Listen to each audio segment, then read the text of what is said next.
Hello there, in this video I'm going to show you an extension that you can use on Stable Diffusion web UI to generate better faces more consistently. First up, you're going to launch your Stable Diffusion web UI and then you're going to go over to the extensions. Over here, just click install from URL. The plugin or extension name is After Detailer. You can go ahead and search it up and download it from the GitHub, or you can just copy the GitHub link and then paste it over here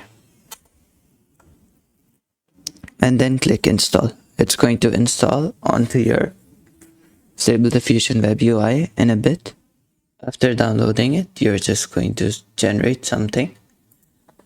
So just generate an image in which that you want to fix your face. So generate the image, copy the seed of it after it's generated, and then you're going to enter up the same prompt again, but instead turn on the Detailer plugin or After Detailer plugin and then select your model.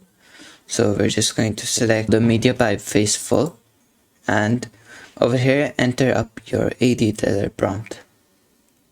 If you leave this blank, it's going to use your main prompt for it. And then you can also change these settings and to get better results. For example, change up the inpainting, the detection, and the mask pre-processing. You can also change your control net model. Otherwise, you don't really need to change much here, only the Detailer model and your prompt if you have one.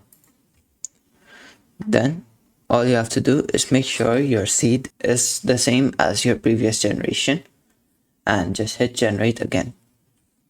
That sums up the video. Thank you for watching and goodbye.